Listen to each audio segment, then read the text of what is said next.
All right. Hello, friend. I'm so excited today. We're going to do a broadcast and meet an amazing Lyme warrior, Lyme whisperer lady. Her name is Leila, and she is from Colorado. And so we're going to meet her and talk about what she has done, kind of her background on Lyme, and how it's changed her life for the good now. And so first question for you, Leila.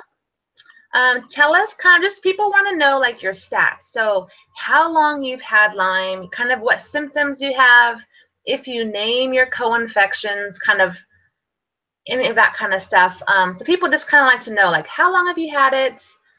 What was it like for you? Go ahead. Okay, here's the story, Heather. Thank you for having me. This is awesome. Your energy is really wonderful. So I want to thank you for that. Let's see. I probably got bit when I was 12 or 13 years old.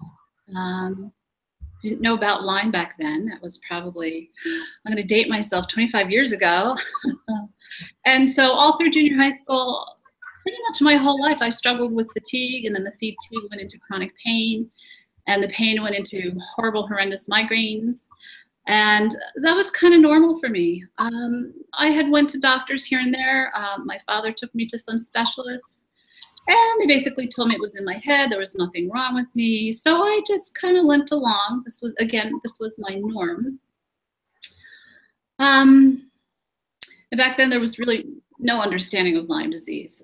So I went on to get married. I presented okay. So many of us look fine. We feel like we're dying inside. And I went on to have 2 kids, and boy, I'll tell you what, probably after the second child, my thyroid went, everything just really went. I mean, I was in a haze. Most of the time, I was in an absolute fog. I mean, it was just, for me, getting through each and every hour raising my kids was the best that I could do. And we were living near the Navajo Nation at that point, so we were 2 hours away from any progressive medical physician, let alone a Lyme literate doctor. Finally, we moved off the Navajo Nation into Colorado, into the mountains. And it was another 2 hours, but at least there were some alternative practitioners around. I was an alternative practitioner. It was very frustrating because what worked for my clients were not working for me. I could never understand the disconnect between that. Things would work for a while, and then it would just come back with a vengeance, whatever it was. And I just rolled with it, Heather. I didn't do anything because I couldn't find anything that could help me. And it was such a long drive to even visit any new doctors that I was too exhausted to do it. I was raising kids. My ex-husband was a workaholic, was not supportive, never thought I had Lyme disease, never really thought anything was wrong with me because everyone left. I crashed on the couch. I kind of went from the couch to the kitchen, to the bathroom, got done what I could in between the day, and then I had enough energy to muster up being on for when the kids were home and for when the husband came home.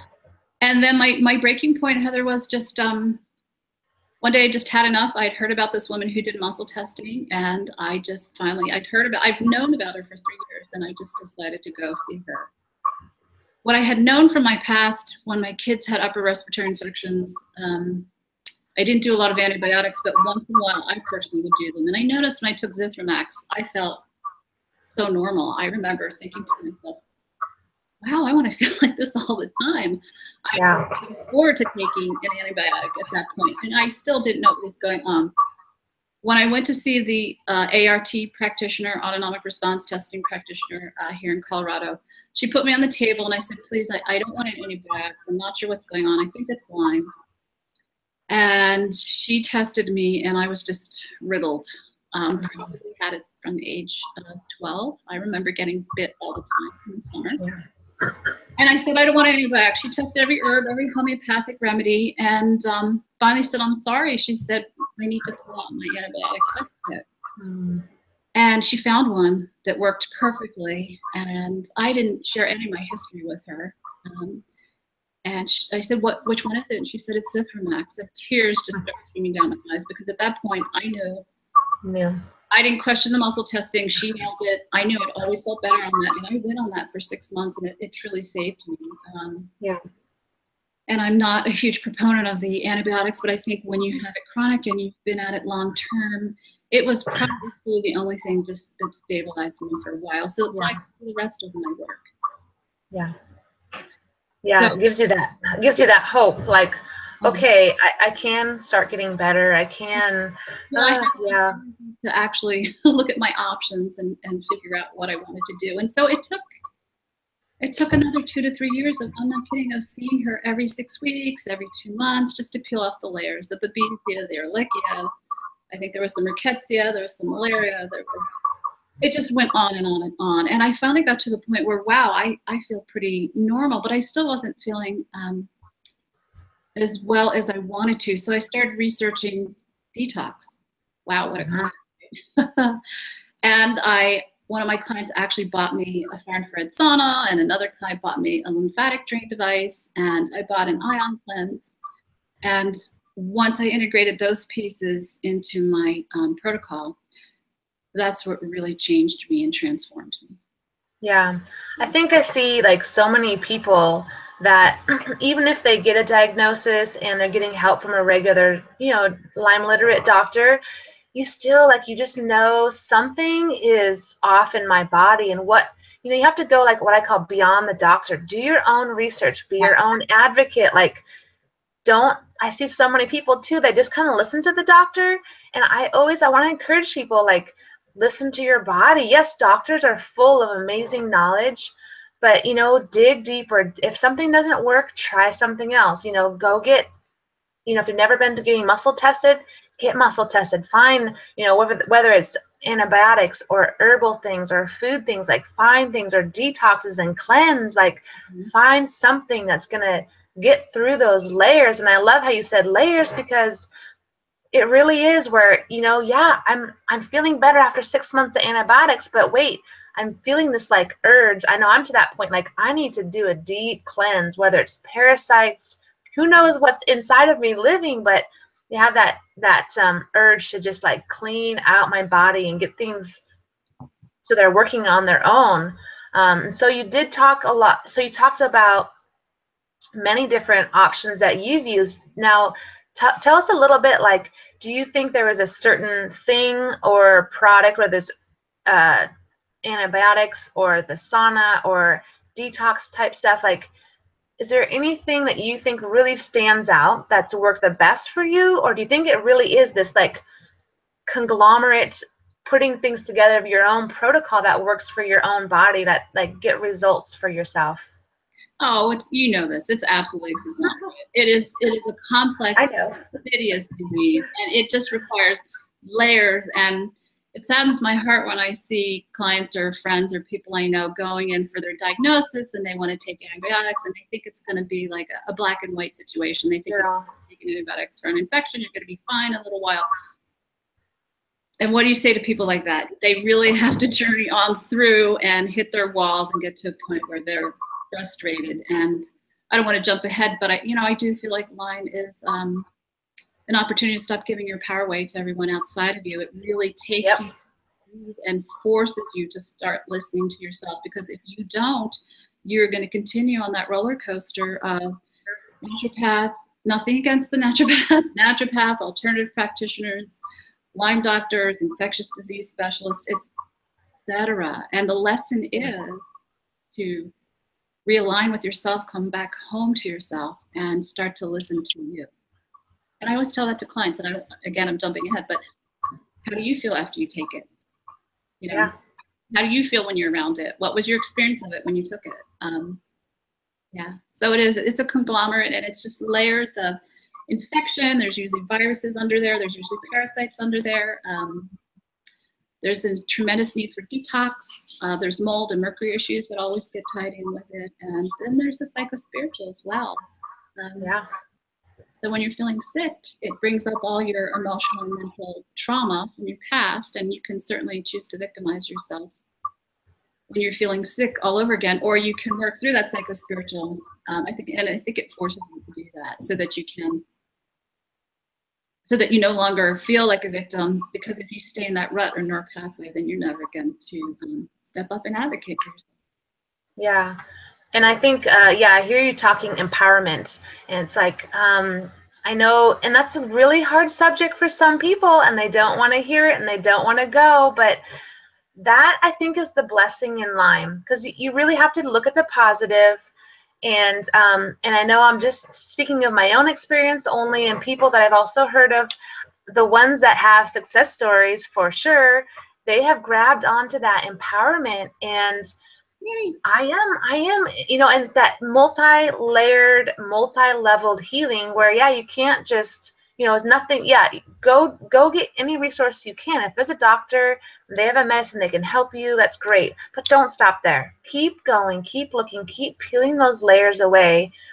But I think some people do. They struggle with the whole empowerment and opening up and making themselves vulnerable. Let's not just be sick, but let's be like sick and then vulnerable and open, because it's an open door, and then let whatever needs to come into your body or get out of your body, but let those come to you and let them, you know, that's how you're going to heal, instead of just being stuck in the same place, blaming the doctors maybe for you not getting better, blaming whatever it is, herbal protocols, whatever you're doing, blaming that thing, and then just getting stuck in that like depressed. And yes, I mean, depression is a chemical imbalance, but you can also like get stuck there in an emotional level and just say, they're not helping me, and so I'm not going to get better. Well, we need to somehow, and I agree with you, and I hear what you say, and I know that's what you work with clients on, from what I understand, is like empowering them and saying, don't just give up because someone out there, they can't fix me, but I need to work on fixing me. And how do we know we're not taught that as kids. We're not taught that in school. We're not taught that by parents or doctors even. So it's like, where do people go, you know, to get help and figure out, how do I do this like self-exploration and listen and be in tune to your body? Because people, you know, normal people that grow up a normal way, we're not taught how to do that or where to go to even start. Right. The first thing I want to respond by saying is I tell people it takes a village to heal one person from Lyme. And so every single practitioner and every person that you go to, whether they're allopathic or alternative or someplace in between or complementary, they're all part of your journey. They each give you a pearl to your journey. And a lot of clients will come in and they're frustrated. This person didn't help me or that didn't help me. But when I go through it with them, it did help them. They did get a little pearl. They learned something from each person. So everyone's a stepping stone. Yeah. And there is no one size fits all for this disease. So you really do have to dig really, really deep. I've had some clients who've gone through tremendous trauma that should have just broke them, and it didn't. But guess what? Lyme disease broke them. It took them to their knees in a way that no other disease or experience in their life has. And the good part about that is it forces them to do that deep internal work. And I think what you're alluding to, which is the need for a paradigm shift. We were raised going to school. Everyone's telling us what to do in school, at church, if you go to church. All around us, we are used to just giving our power away to everything and everyone. And this disease really requires that you start to look inside as well and start to listen to yourself and take what you can learn from everyone outside of you, figure out what works for you, and then move forward with it. And I think people get stuck there with Lyme. I think it's scary to do that. It's scary to either admit things or work on that internal stuff. And they say, well, wait a second, my body, they look at it as only a machine. Like your body is so much more than a machine, right? And you can't look at it in that way. Like it is an amazing working machine, but there's so much more that's going on for healing than the entertainment for the day, right? Yeah, and then that's, you know, having, well, it's kind of off subject, but finding humor in life, you know, and like entertainment and what makes you happy, like that's all part of our Lyme healing process. I want to jump when you're saying this because that's a topic I'm really excited about. So yeah, I mean, even when I had Lyme, I thought it was just a matter of treating the physical body. I didn't get the mental, emotional, spiritual, and energetic, because at this point, regarding energetic, I focus on highly sensitives, intuitives, and empaths, because what I found with them is you cannot do a frontal assault with allopathic medicine or heroic efforts with them. It just shuts them right down and they freak out. So kind of what you were saying is, you know, when I started out as a practitioner, it was about giving people herbals or homeopathics, etc. And what I realized, they were coming back and they weren't following through. So I started life coaching on whatever was going on in their life. And it turned out that a lot of familial and ancestral trauma really needed to come up and heal, because once they felt safe in their body and safe in their life and understood more of who they were and were able to heal that trauma, then we could work more on the physical piece. So it was an interesting journey for me, the way I learned about working with it. And that's how it went for me. I started in the physical. I did the antimicrobial, the detox, the nutritionals, and then I realized I had to look at my own emotional, familiar stress and trauma and ancestral stuff. And it was scary. And I pretty much had to do it myself, because there's no traditional psychotherapist that do that kind of work, right? Yeah. But I found once I did that, that was so empowering, that it made the physical piece a lot easier. And it also made the physical piece heal a lot better, because I could see what my resistance was really about regarding the physical piece. Because I had my own resistance to taking Mepron, maybe for babesia, or, you know, there were many things. I always tell people, whenever you resist something, either you really, really don't need it, or you really, really do need it. And Yeah. just when that happens, just take a moment, note it, and you know, just wait a little while, because there was things that I resisted early on that rocked my world when I took them later on in my healing journey. But in the moment when they were offered to me, I was no way, not touching that. It's a timing issue as well. The whole body really has to be ready, because it is a paradigm shift from the inside out. Yeah. Yeah. But that's how I see it, and that's how I ended up working with it. Yeah. Awesome. I know, I think some people that have met me or know me, and they might say, well, because I was an athlete in my youth and even young adult, and I just kind of always had that very stubborn personality, very like driven.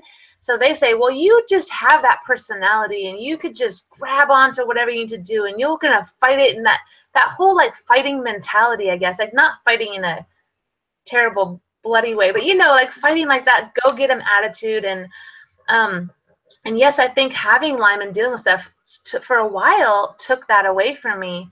Yeah. But I love that I have that back. Excuse me. And I see people though that they're struggling, and they say, well, look at so and so, and they're born stubborn, they're born a fighter, they're born, you know, a go-getter, and they're going to attack this, you know, disease of Lyme and all the things that are involved with it.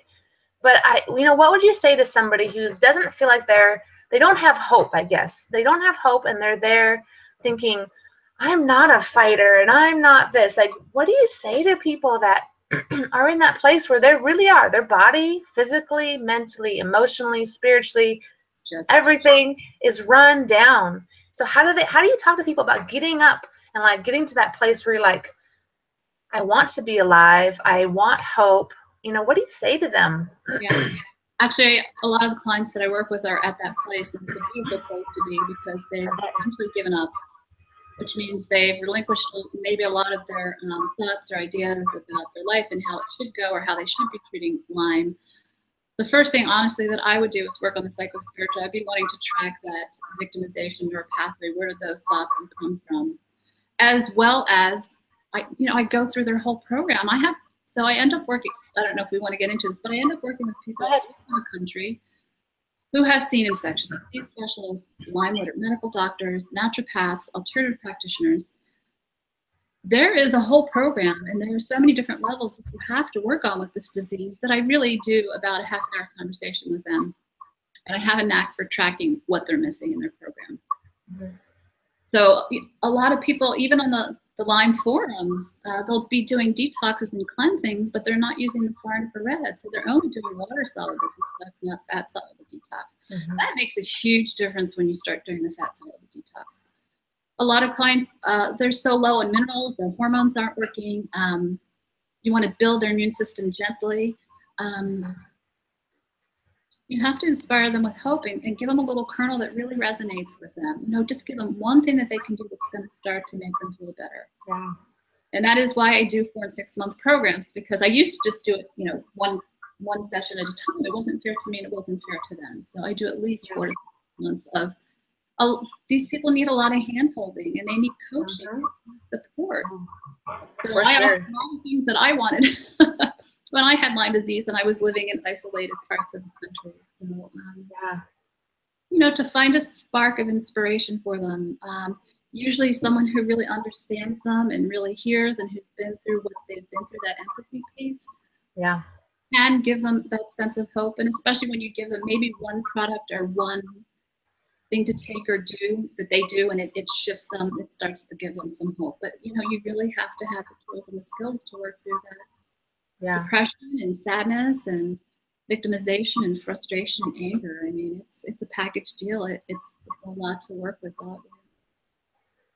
Yeah, I really hope. I wish wish we could duplicate you like all over the world.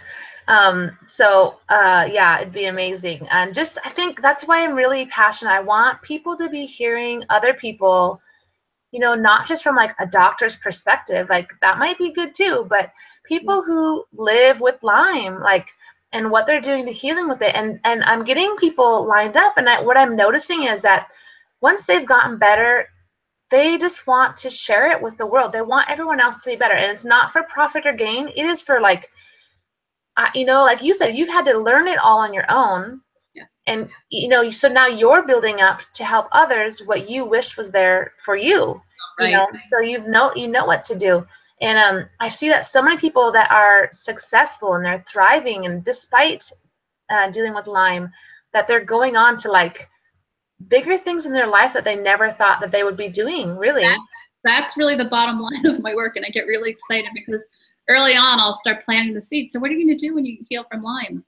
I'm never going to heal from Lyme. This is never going to happen. And I just planned it early on because we've been through there. We know the process and the journey. And it's, you know, honestly, it's a rite of passage, people. Yeah, it is. Yeah, very well said. Passage, and there's no modern day shamans or anyone to really help you through that. And so you're on your own. It's a dark night of the soul. There's a lot of internal processing and digging around and trying to figure out that it happens going through this disease. It's really big. Yeah, you know what, I've never really thought of it in that way, is it's a rite of passage. That's what I see it as. It really is. It's a, you know, oftentimes a defining moment in people's life, and sometimes it is, you know, years of a transition into something else. Like the best way to describe, I don't know, I'm not very good with words, but like going from that cocoon into the butterfly, like knowing you're going to get to that butterfly. You might not even know what that butterfly looks like yet, but you're going to get there. You're going to get through this. And sometimes people do. They just need, you know, hope and encouragement. Like, no way, I'm never going to be the butterfly. Yes, you are. Like, you're going to get through it. You're going to get there. But that's stuff that I love too. I don't have a background in medicine, but I just love blessing people and encouraging them and just spreading love in the word. Just awesome. People can be better, and it is possible. It's not, you don't have to be in this isolated world of Lyme. Like, it doesn't have to control your entire life. Yeah. And so giving hope, that's a huge thing. I'm trying to look through. What else did I want to ask you? We talked about hope.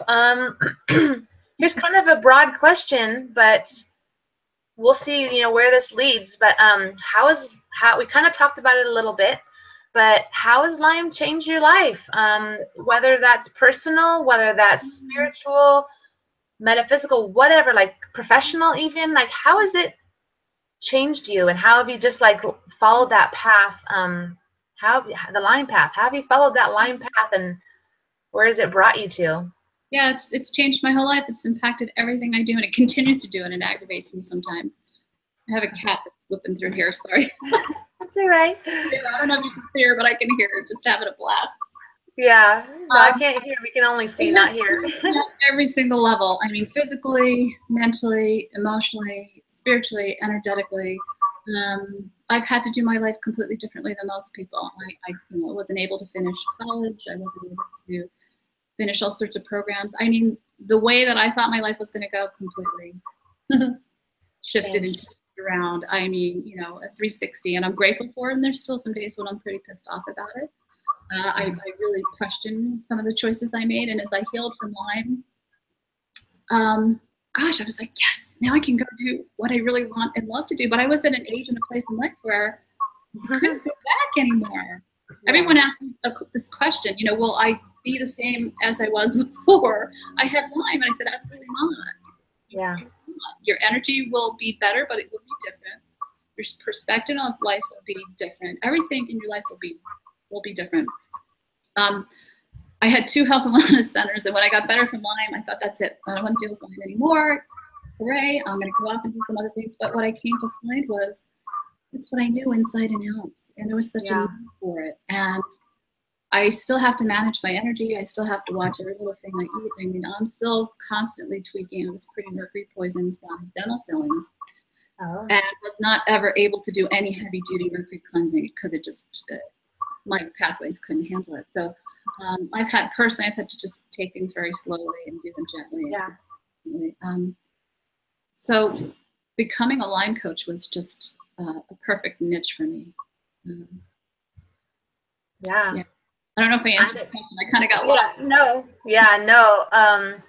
I think, that answers it well. I think definitely, not letting Lyme define us, but definitely like understanding that it has changed us. And doesn't always have to be a negative change. Sure, I can go and dwell on the years that I missed of my children and their childhood or hard times they've been through. But you know what, honestly, like they've even grown from that. They've had to pitch in certain times. Perspective, I think, is a huge one. I see it changes my husband and I both deal with Lyme. And separate, we had Lyme actually before we met. Wow. Which is, we joke that it's our inner Lyme bacteria pulling each other towards each other. But no, there's a very literal, I have some perspective on that. I agree with that. I know you're joking, but I think it's very real on some level. Yeah, but we needed it came down to we needed each other, and there's no way, I don't think, that we could have been going through treatment and going through healing. It's a long journey, and that, things are hard enough on a normal modern day marriage, but when you throw one person having a chronic illness, and then if you throw 2 people in, actually it almost like not makes it equal out, but we have so much more grace and compassion for each other. And we say, good thing we both have Lyme, because we might drive each other crazy, but we understand what we're going through. We understand we just get to do that hand holding together. And, our bodies are so different. We're at so different places of healings, different reactions. And we've learned that, there isn't a, like, this works for me. Well, I wish it worked for you, but it doesn't. Right. But we have each other to work on that. That's a gift. I don't know where I was going with that, but it's a beautiful gift. Yeah, it's a beautiful gift. Yeah, but perspective has totally changed, and just, what is quality of life? What does that mean to you? And, I question those things more now than I ever did before. Like, what are our goals? We need to work on achieving those goals, sooner than later, not because we have a short lifespan at all, but just because our perspective of how precious good health is, how precious life is, has really changed, and makes you, really shift and think, is the path I'm on, like whether it's career-wise or anything, like, is that the right path to be on? Is this what really, fills, my passion and fuels me? So I think we got through. Is there anything else before we wrap up that you want to share? Talking. You want to share with anybody? So think about, we're talking to people that are maybe struggling with Lyme right now. Yeah. Don't know where else to go, so they need encouragement of, like, what else can I try? That's why I put the Thriving with Lyme website together, because when I had Lyme, we went online and we're like, oh my word, it's all doom and gloom out there, And so I wanted to make a place that was just really a gathering of information, because I'm still learning, and I will keep learning, but I just gather information and put it on the website so that if someone's either new to Lyme or even with chronic Lyme but running out of, like, ideas, that they can go there and just find stuff. But yeah, so what else would you say to anybody before we wrap up here that is... Well, I have a 5 steps to healing Lyme, and it's probably more like 10, but I narrowed it down to 5. And I just want to say, you know, you have to go after the microbes, you have to do detox, you have to check your methylation pathways, you have to check for mercury and mold and benzo addiction. You have to do water and fat-soluble detox, and that's just on the physical level. Then you really want to start looking at your mental body. What are your thoughts? What is the story you're telling yourself all day long? Because when you keep those thoughts going, for me, I'm never going to get better, this is going to help, you literally create neural pathways in your nervous system. So every time you get triggered, you're going to go down that rabbit hole, which is really going to impede your ability to heal. And then there's the emotional body, really cultivating emotional intelligence. What am I feeling? Because like you said earlier, our bodies are the most amazing biofeedback systems. And it's just not for the physicality, because we're just not physical beings. We're made up of thoughts and emotions. We're connected to source, or whatever it is that you want to call it. And a lot of the people I work with are very sensitive. They're empaths, they're energy sensitives, they're intuitive, and their bodies get very, very overwhelmed. And it's almost as though what I found with a lot of people that I work with is they almost stay sick because it's a little safe cocoon. And until I empower them to figure out what does it mean to be an empath? What does it mean to look at the world so differently and take on other people's energies and thoughts and feelings? And you know, it really impacts them. So helping them set boundaries, and again, feeling safe in their body, having boundaries so they can go into the world, then really working with the physical goes much quicker. It's not easier, but it goes quicker, and they have a better understanding. And on an emotional, spiritual, energetic level, again, I think safety is a huge word for a lot of people on the planet in general, with or without Lyme. And the last thing I want to say is, I hope this doesn't sound hokey to some people, but I do see Lyme as a spiritual initiation. It really, it's a rite of passage, which leads you to doing a lot of the inner work physically and on all levels. And ultimately, it realigns you and helps you bring you back home and realigns you with who you really are on a deeper and even more authentic level. And the positive note that I do want to say is, on a global level, the more people are sick that get better, the more they're going to demand organic food, the more they're going to demand quality herbal products, the more they're going to demand alternative care, the more they're going to demand clean water, clean places to live. So the big part is, as more generations come in getting sick, and as Lyme hits this even larger epidemic, the silver lining is people can get past the frustration and sadness and into that empowered feeling and start to advocate for themselves. Then they can see that every single choice that they make throughout every single day has a huge impact on everyone around them, let alone themselves. So voting with your dollar, contributing to the collective feeling of fear or love, compassion or anger, it's huge. Each one of us have the potential to greatly impact every single person around us. When we go shopping, when we get in the car, don't ever underestimate the difference that makes in your life and everyone around you. So I'd say do your best to stay out of the fear piece, work on the joy. And I know that's hard for people who are really, really sick, but there are more options out there alternatively for an understanding, even not alternative, but allopathically for Lyme people now. Just in the last, it seems like every 6 months it just continues to grow.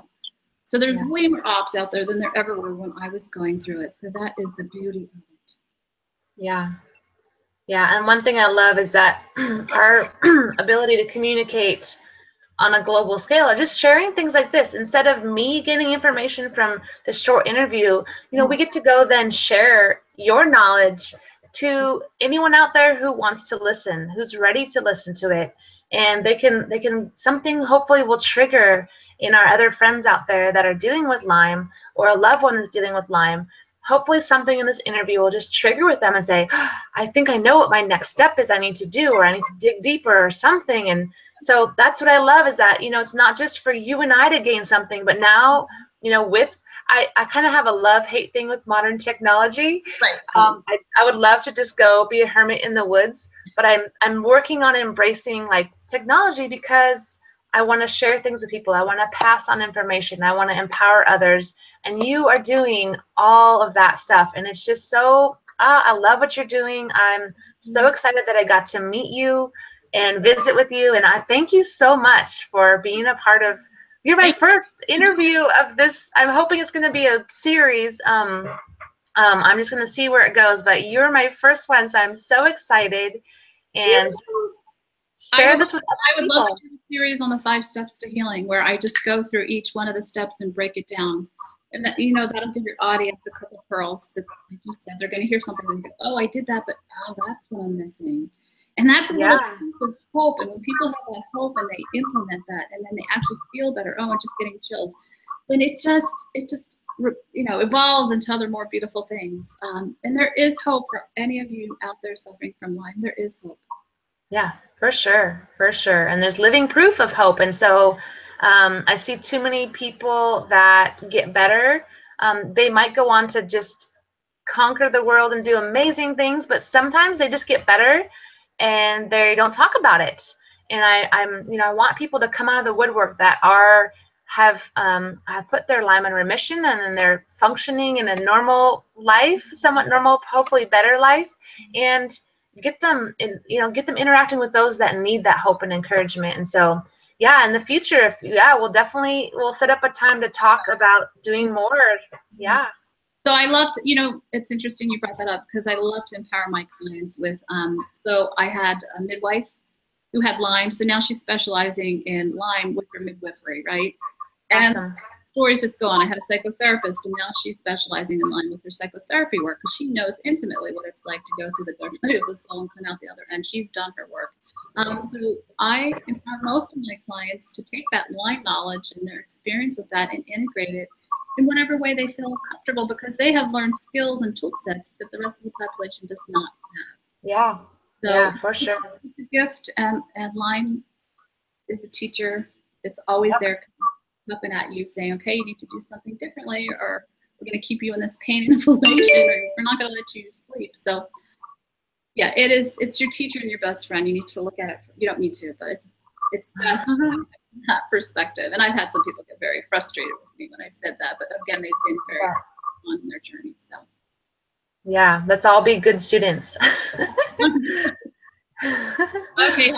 Well, thank you so much, Leila. I really appreciate you being on here and sharing your time and your wisdom with us. And maybe we'll hear from you some more. That would be neat. Thank you. Okay, Lymies, just go out there and spread the word. There is hope. Yes. If I can get through it after 30 years and Heather can get through it, then our message is one of hope. Thank you, Heather. Yes, awesome. Thank you so much, Leila. Have a wonderful day. Bye. Bye.